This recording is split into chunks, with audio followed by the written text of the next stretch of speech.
Welcome and thank you for tuning in to another episode of Tell Me Your Story, where I get to interview artists from around the world and we get to know them on a more personal basis. And of course, we get to hear them play.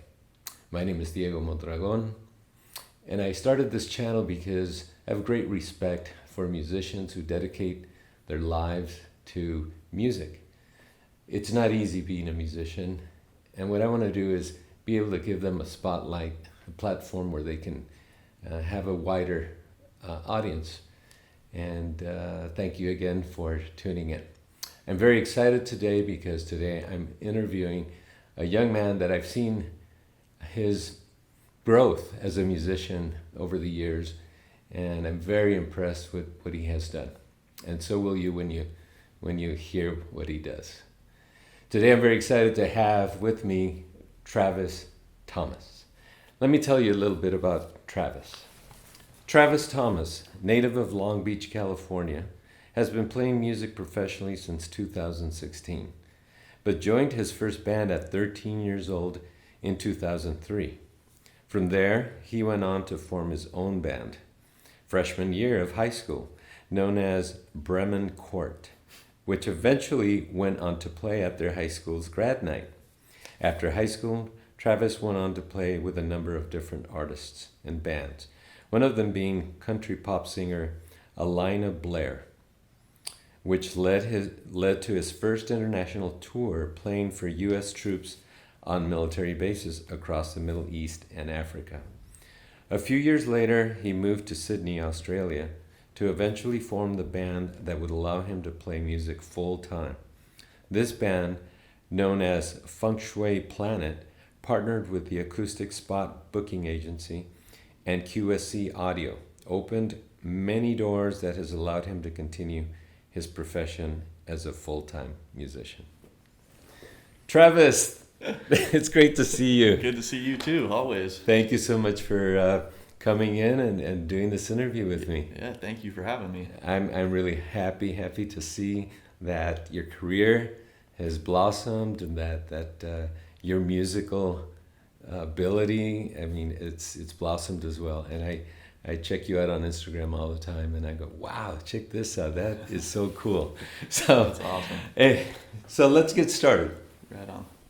So I understand you were from Long Beach, right? Mm-hmm. That's where you grew up? Yeah, so I was born in Long Beach Memorial Hospital and lived there till I was about 13 years old. And then my family moved to Temecula. Okay, what is your birthday? March 21st, 1990. March 20th. Yeah. So you're in Aries? Yeah. Yeah. On the cusp, but yeah, Aries is right. I know that well because my dad was in Aries as okay. well. Yeah, very cool. Okay, so tell me about your family. Are you have siblings? Yeah, so I'm the oldest of three. I've got my brother is the middle child, so he's about 3.5, 4 years younger than me, and then my sister is the youngest. There's about between 3.5, 4 years in between each of us. So. Oh, really? I'm about 8 years older than my sister, 4 years older than my brother. Oh, that's interesting. That's yeah. kind of my family. I'm the youngest though. Okay. And the sister that's next to me, she's 3 years older, and then the other one is another 3 years older. Okay. So they waited a little bit between children. Same with your parents, I guess. Yeah, they seem like they planned it out pretty, accordingly. So tell me, are your parents musicians? Your siblings musicians? No, I'm the black sheep in the family. Yeah. So I mean, my parents love music, so that's one thing. Like I grew up listening to great music, and my dad was always playing music, like whether he was in the garage doing work or road trips and things like that. But my mom and dad always had like their favorite music that they were playing, so it was very like important. Music was important with your family. Yeah, right? Just as like a energy and like set the tone. Okay. Now, what kind of music did your dad like to put on? I mean, he likes country music, but he also likes, when I was young, I remember listening to like classic rock and Motown and classic music. Okay. And not like classical music, but classic music as in like Stevie Wonder kind of stuff. Okay. And, like Marvin Gaye and that kind of stuff. But then also like the Guns N' Roses and AC/DC, and Okay. you know, my parents graduated high school in 1982, so Okay. they were they like a lot of 80s music. So that's kind of where I would maybe like draw the Venn diagram, where the 80s music I wasn't into as much. Mm-hmm. Maybe like the rock and roll, like the heavy metal kind of stuff from the 80s, but not the pop music of the 80s with the synthesizers. And I didn't really catch on to that until maybe a little more recently. It's crazy how your music taste changes over the years, you know? Yeah, that's true. They always change. Now tell me a bit about you growing up. Long Beach, I know where it is, but what kind of childhood did you have? It was cool. I mean, from what I remember, I was pretty bummed when we were moving to Temecula, because Long Beach. What, Temecula? You know, you moved to yeah, Temecula? It's like, Why? where is Temecula? Like, what is so, you know, it was cool because everybody had, you know, the houses are nice out here and stuff like that. But in Long Beach, I remember being a kid and like skating to AM PM to go get candy and like, you know, snacks or whatever. Like everything was so close, and on the way skating there, you would hear bands jamming in the garage. Mm-hmm. You know, there's other people skating. You could go, you know, I remember going to the high school like we lived close to Lakewood High School, so we'd go play baseball and football over there, and basketball. People are like, I felt like there were so many people out and about doing things, and there really was that like radical, like it was like a stereotypical Southern California skateboarding, surfing. Were you close to the beach? Not exactly. I was more in East Long Beach, off of like Carson and Bellflower. Okay. So it wasn't like at that age, you know, we could ride our bikes to the beach, but it would take a good 45 minutes to get now, there. did you just hang around with white kids or kids of all different backgrounds? Yeah, I would say all different backgrounds because of sports, really. Because I started playing Pop Warner football when I was 7 years old. Okay. So that, you know, is just whoever was playing, black kids, Mexican kids, Asian kids. When I went to, like, my parents had me going to school in like Seal Beach when I was in kindergarten. They like used a friend's address so I could go to like a nicer school district, because Long Beach was that a better community? Yeah, Long Beach was pretty rough, you know. Like for me, like moving from Long Beach and going to Temecula, I was kind of in awe of like how mild that, like there was fights every day in school. Like when I was in school, it wasn't about like if there was a fight today, it was like which fight did you see, you know. And it was a heavy vibe of like, you know, especially being a young white kid in that setting. Like, were you the minority in the school, or it felt that way. Minority, it really was, like, it was pretty evenly distributed. I would like there was white kids, there was Asian kids, Mexican kids, black kids. Like it didn't feel like it was overwhelmingly one way or the other. Okay. I think I was too young to really understand what was going on, but I think that's when they were doing like the busing and trying to make, you know, the schools a little more evened out as far as like the. So after kindergarten at Seal. Kindergarten, and then we did like Los Alamitos till second grade. But then in third grade, the school district found out like that we were using a different address, and so I ended up going to Long Beach Unified School District. Back to Long Beach. Yeah, and yeah, I mean it's crazy because that was like the first time that like I got into a fight. It wasn't even like a fight that was instigated. I just got punched in the face when I was a kid. I was playing handball with a kid, and I hit it too hard at him or something, and I didn't even know it was happening until it happened. You know, and then that was when I kind of like got the. I don't know, there's this like vibe of like, you don't look at, like, if I knew if I was going to look somebody in the face, there's the good chance they'd go, what are you looking at? You know, that kind of thing. So it sounds like it definitely was a kind of a rough area. Yeah, but aside from that was like in school. Like my street and my neighborhood was awesome. Like I had good friends on that street, and then like I really took to sports, and playing football was like my favorite. So like I made friends really quickly. And you know, it was just it's a healthier kind of a bunch, you know. Totally. And I had a good arm, so people respected me when I was a kid. So it was, you know, it didn't take long, but it was an adjustment, you know. Right. And then when I moved to Temecula, it was weird because there wasn't that, you know, there's a little bit of it, but not in comparison. Not much, You know, it was. Yeah. It's like, wow. Like, Well, I'm glad you moved to Temecula because that's where I met you. Yeah, definitely, So- definitely. So tell me, when was the first time you picked up a guitar, or was there a different instrument that you started playing?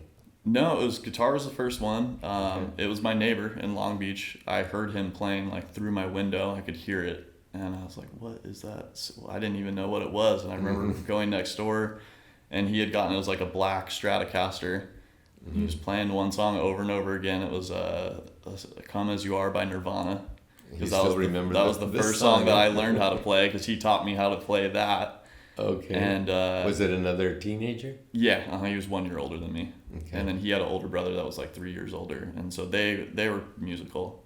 Okay. And when he got that guitar, I was like begging my parents, "I need to get a guitar. I need to get a guitar." What was his name? Sterling.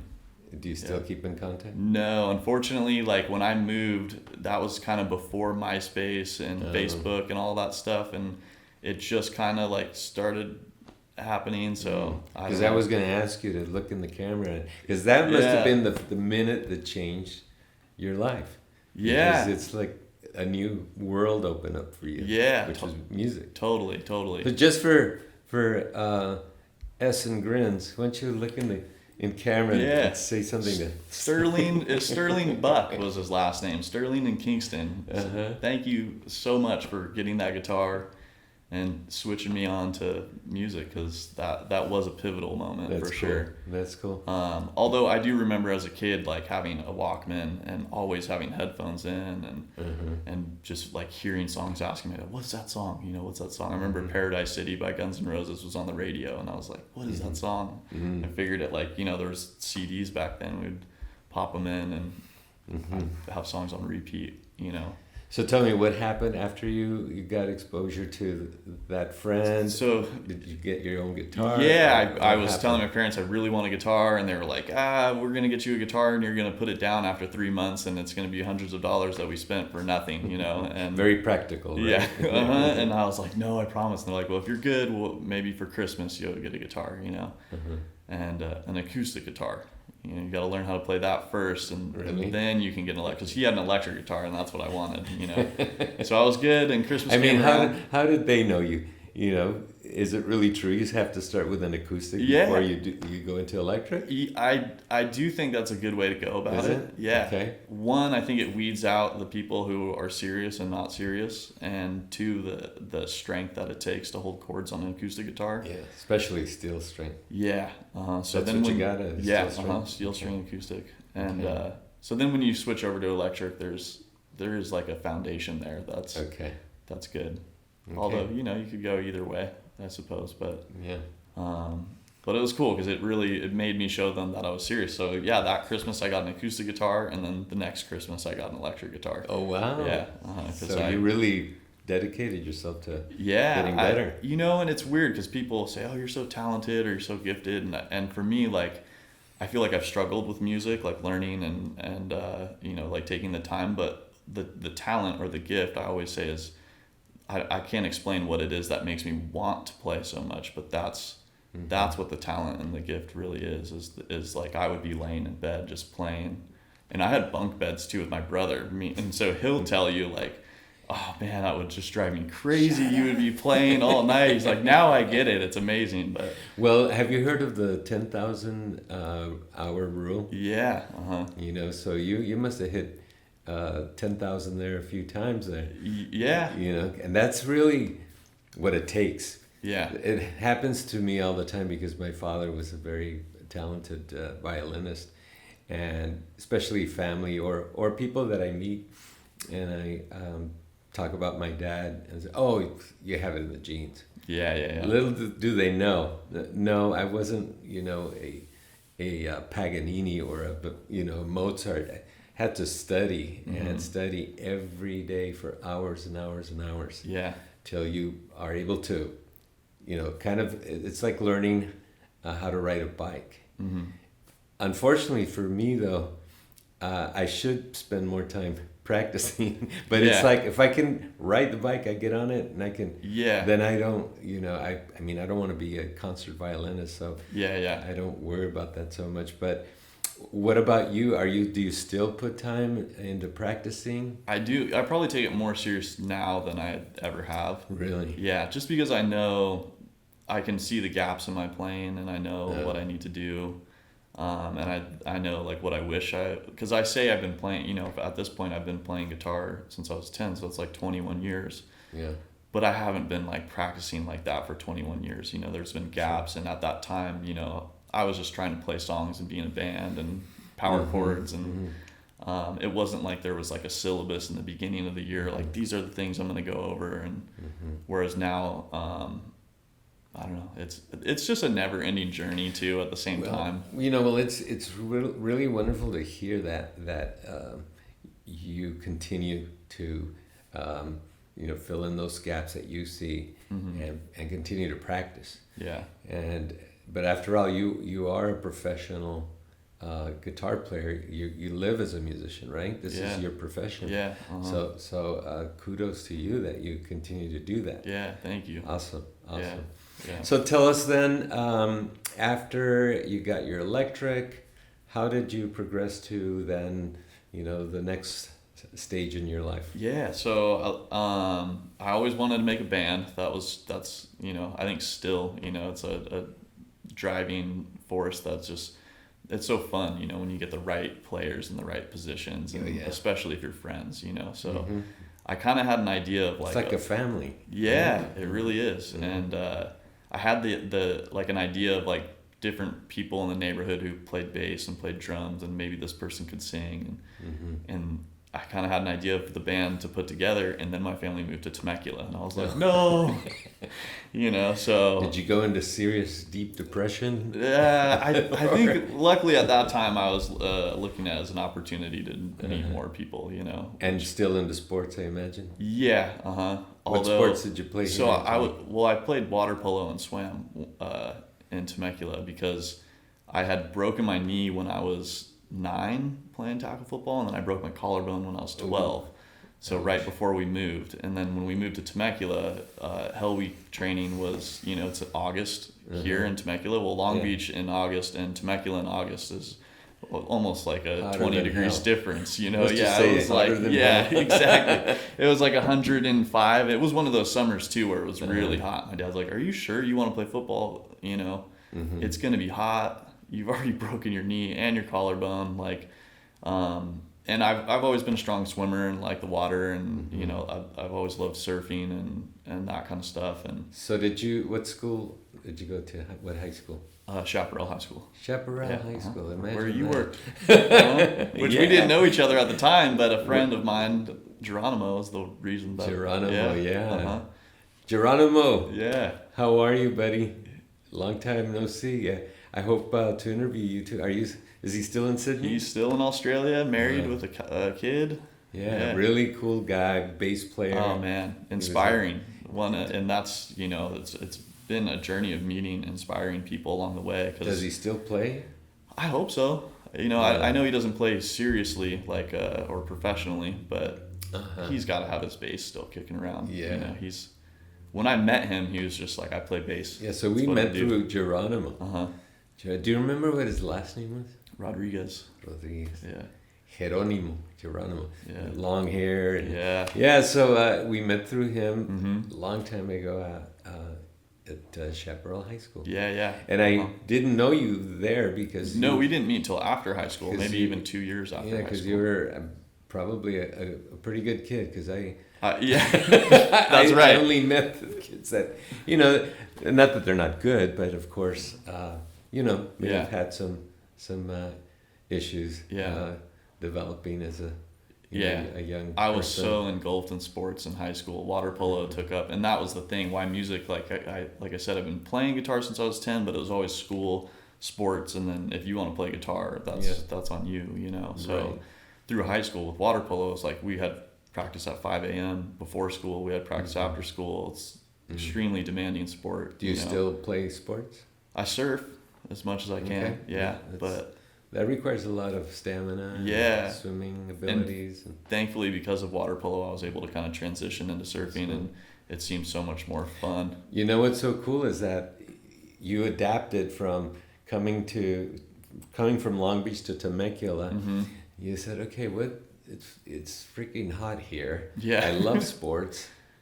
Swimming, yeah. Yeah. So you're obviously someone who knows how to adapt. Yeah. You got to different environments. You got to.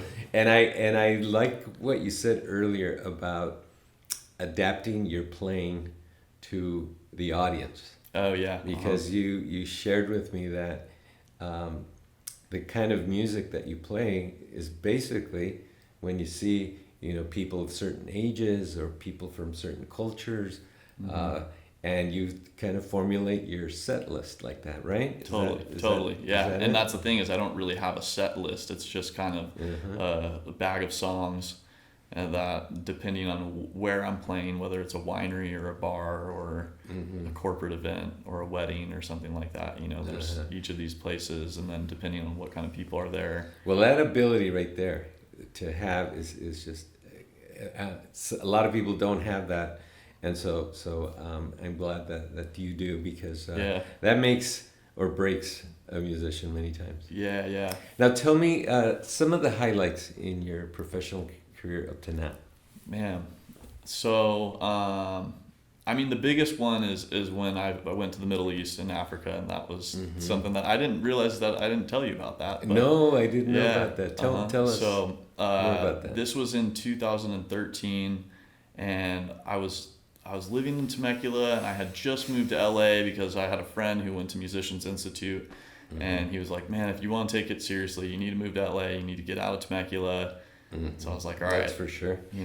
Let's do it. So I ended up, him and two of my friends, we were splitting rent at an apartment in like Burbank, and ironically, like it wasn't really the move musically for me. I ended up using that time mostly to practice and stuff, but I got a job coaching the LA Swim Club. So out of high school, I started coaching swimming because I had experience, swimming in high school. And so that was how Coach Thomas? Yeah, Coach Travis. Yeah, Coach Travis. Coach Travis. And so I had been coaching for about 5 years up to that point when I moved, and then I started coaching for the Los Angeles Swim Club, which was a really good job. Like they're a reputable swim club in LA.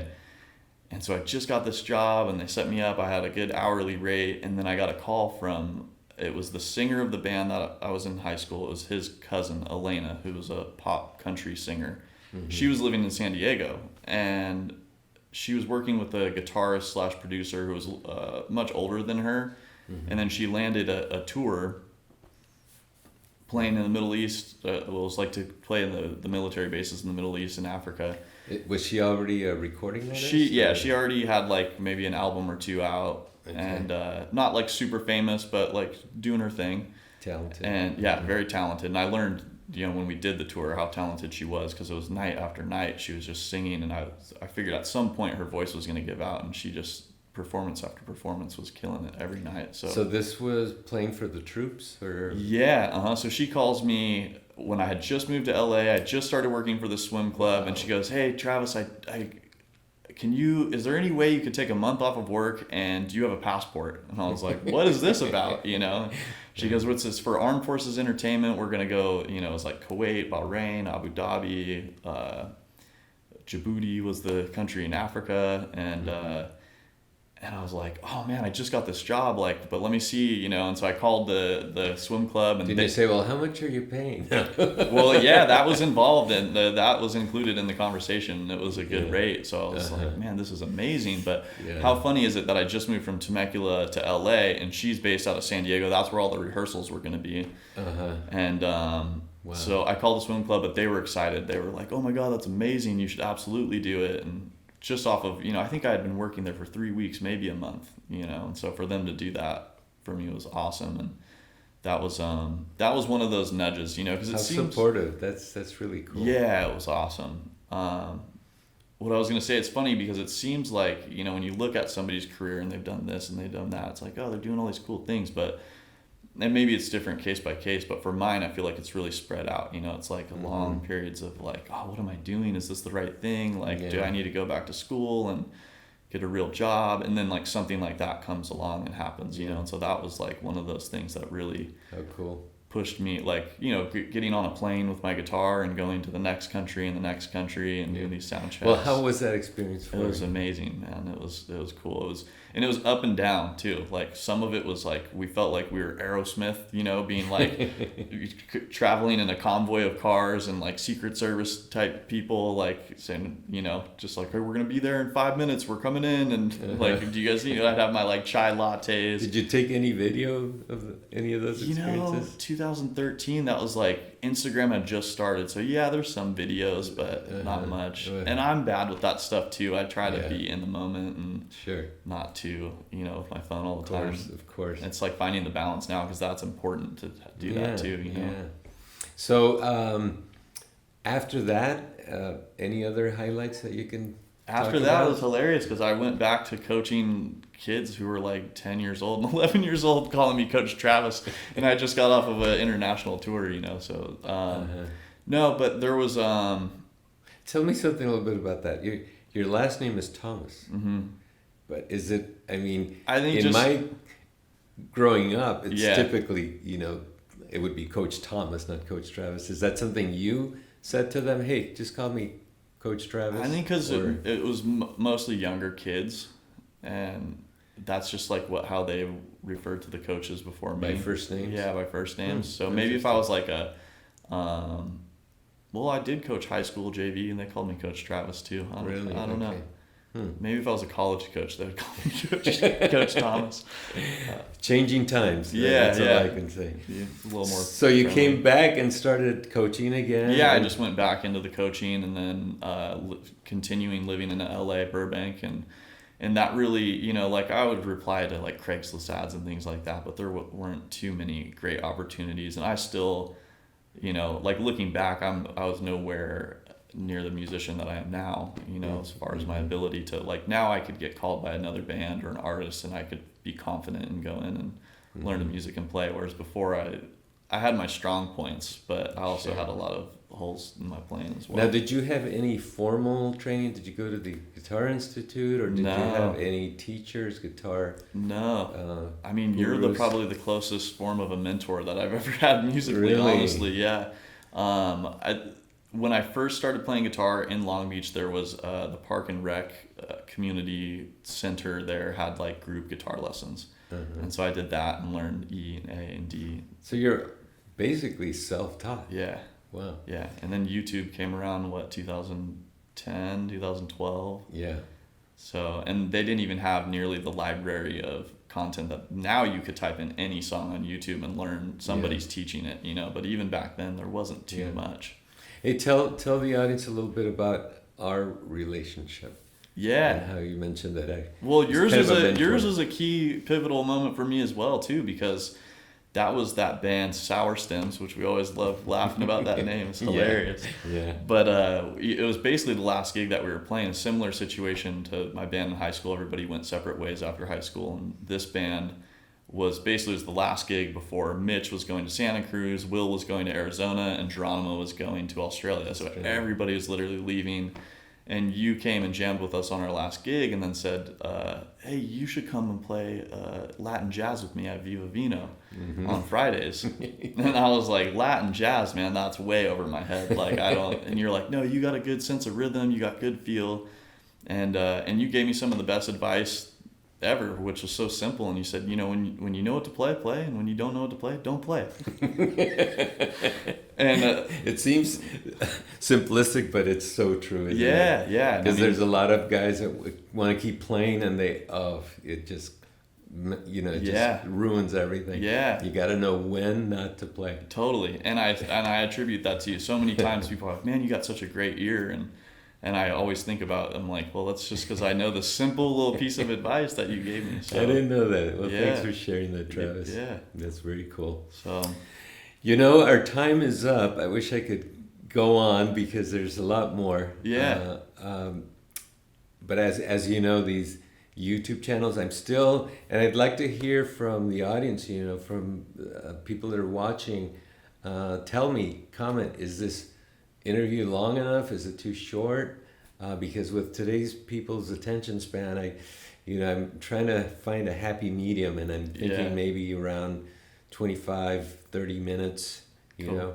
But let me give you last opportunity. Is there anything else you want people to know about you, or you want to share that's important? Yeah, I mean, I just started kind of diving into the home studio stuff and producing and making beats and record, like kind of getting into my producer side of myself. And I've put out, there's 4 different projects that I have on Spotify and Apple Music, just under my name, Travis Thomas.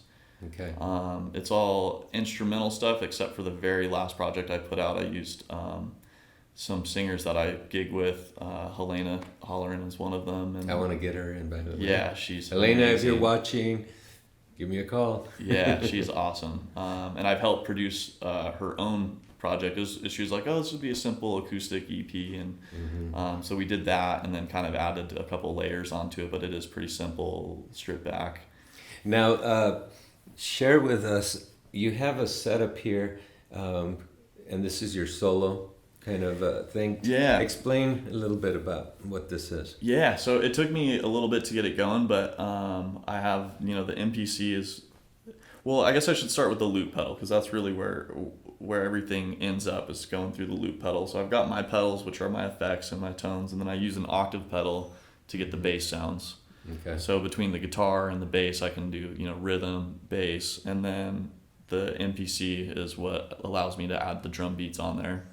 Okay. And then I have it routed in a way to where all of that stuff will go to the main speakers, the PA. I kind of send that to the mixer, and then I send an out from one of my pedals before it gets to the loop and before it gets to the octave. That just goes out of the amp. So when I play live, I can use my amp and get that nice tube amp clean sound. Now, what would you call this, act, or this musical, kind of... Yeah, like R&B, instrumental, live, looping, Okay, groovy, okay. loungy. It just depends, what the scenario is. Because in some cases, I'll just be the guy serenading everybody and playing some nice chords and keeping it. Well, really- it sounds really full. Yeah. It's cool because you have the rhythm and the bass there, the harmonies, and Yeah. it sounds really cool. Wait till you guys hear this. Yeah. And are you in any bands right now, or because I see you playing with other musicians as well? Yeah, so I mean, Helena is probably the person I gig with the most consistently, and the musicians that are in her band are like the guys that I work with closely as far as like maybe playing with other groups, or we even sometimes break it down and do instrumental trio stuff at some venues. Man, there's Helena, and then there's the Neo Soul Tuesday. That's another thing that we didn't talk about. It's like one of the most fun things. So every Tuesday I play in downtown San Diego. It's at a Phantom nightclub now. We just moved to a new spot, and I'm in the house band. That's guitar, bass, drums, keys, and we're there all night. It's like an open mic setup for singers to come up. For the first hour and a half, singers will come up and just be like, hey, can we play Tyrone by Erykah Badu? And, it's like kind of a library song. It's kind of like Daryl's Jam. We all sort of know like this stuff. We don't swap out instrumental. Like it's the same band the whole night. Oh, okay. And then it's open mic for the singers. They also do poetry, stand-up comedy. It just depends on the night who Can comes. a instrumentalist come and play, or it's just Yeah, singers? sometimes, but if it's an instrumentalist, it's somebody in the band knows the person, before they pick up the guitar or the keys or whatever it is. Right. So you could definitely come through and play that one of sounds these cool. nights. What is the name of the place again? Phantom Nightclub, Phantom but it's called Neo Soul Tuesdays, and the Instagram account is just Neo Soul Tuesdays. Every Tuesday from what time to what time? The doors open at 9. The band starts at 10.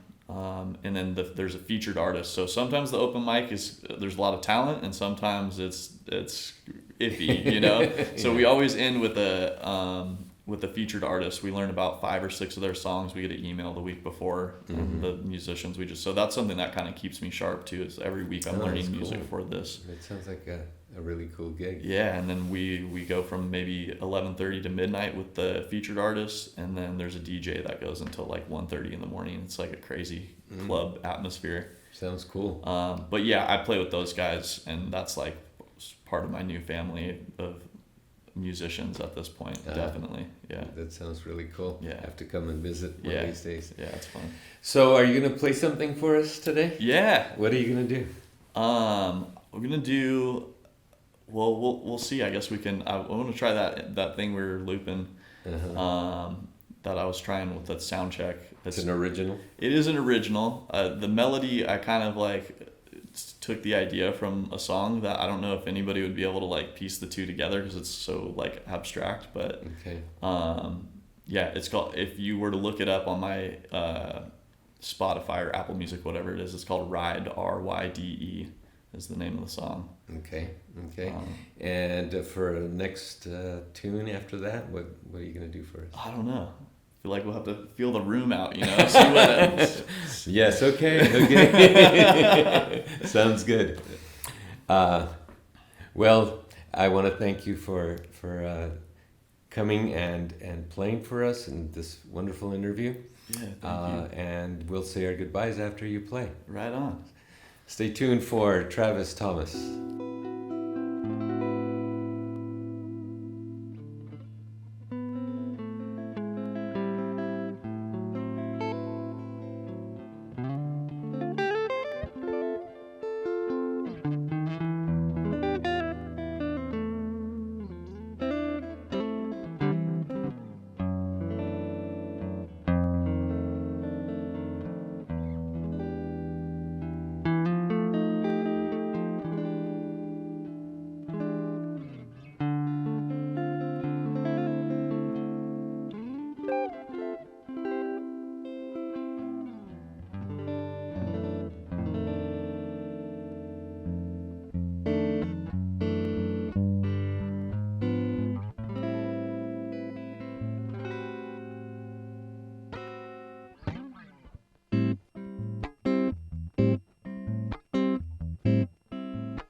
Travis, thank you so much again for dropping in. Yeah, thank you so much for having me. I loved hearing about all this history that you have I didn't know about. Thank you for sharing that. Yeah, definitely. And I love that cool song.